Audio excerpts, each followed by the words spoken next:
আমি একজন মেয়ে।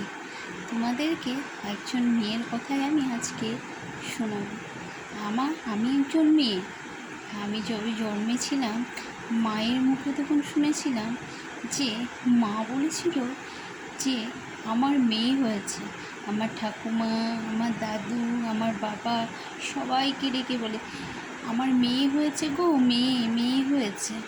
তখন আমার ঠাকুমা এসে বলছে, মেয়ে?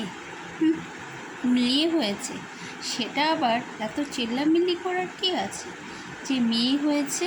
তখন আমার মা বলল, মা আপনিও তো মেয়ে, তো একজন মেয়ে হয়ে একটা মেয়ে হয়েছে, তাতে তোমার এত কথা বলবে না। আমি সেগুলো শুনতে চাইনি।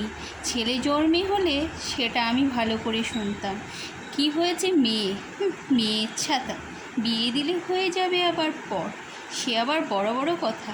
তখন আমার মা দু চোখ ভরে জ্বলে আমাকে জড়িয়ে নিয়ে বলল, মেয়ে, আমার মেয়ে হয়েছে, মেয়ে গো, মেয়ে। আমার মেয়েকে আমি পড়াশোনা শেখাবো, লেখাপড়া করে বড় করব, করে আমার মেয়েকে খুব ভালো করে চাকরি করবে আমার মেয়ে। খুব আমার মায়ের তখন খুব আশা। আমার মাসি, আমার মামা বাড়ি সবাইকে বলেছে, আমার মেয়ে হয়েছে গো, মেয়ে, মেয়ে হয়েছে। তখন আস্তে আস্তে করে আমি বড় হই।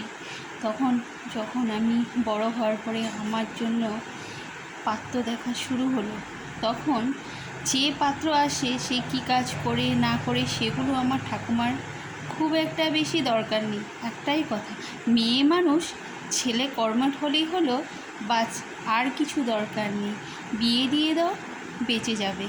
তখন আমার মা বলল, মা আপনি কি বলছেন? আমার মেয়েটাকে এত কষ্ট করে বড় করেছি, আর যে কোনো একটা ছেলের হাত ধরে চলে যাবে? আমি বিয়ে দিয়ে দেবো? কখনোই না মা। তখন আমার ঠাকুমা রেগে গিয়ে বলে, এইসব কথা তোমার রাখো, আমি শুনতে চাই না। বলে আমার ঠাকুমার পছন্দর পাত্রের সঙ্গেই আমার বিয়ে হয়। সে পাত্র প্রচুর দাবি, সে অনেক টাকা পয়সা দিয়ে তাকে বিয়ে দিল, তবুও তার হলো না। সে 2-3 মাস পরে আমার শাশুড়ি, আমার বর দুজনে মিলে আমার প্রতি প্রচুর টর্চার, যাও বাপের বাড়ি যাও, এটা নিয়ে আসো, ওটা নিয়ে আসো। আর যখন আমি সেগুলো আনতে পারি না, তখন আমার ওপর প্রচুর টর্চার, প্রচুর টর্চার। আমি এসে মাকে বলি, কিন্তু মাও তো একজন মেয়ে, আর করার কিচ্ছু থাকে না।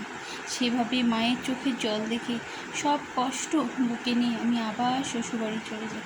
কিন্তু দিনের পর দিন টর্চার, প্রচুর টর্চার, সেগুলো আর আমি সহ্য করতে পারি না। একদিন আমার মনে হলো, আমার এই জীবনটাকে রেখে দেওয়ার থেকে বিদায় নিলে হয়তো খুব ভালো হবে। আমার এই কষ্ট আর আমি আর সহ্য করতে পারি না। বন্ধুরা, তোমরাই বলো, মেয়ে হওয়া কি পাপ? জীবনে কি খুব পাপ করেই কি আমার জন্ম হয়েছিল?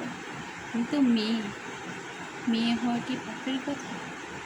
তোমাদের ভালো লাগলে অবশ্যই কমেন্ট, লাইক, শেয়ার করো, আর আমাকে তোমরা জানাবে।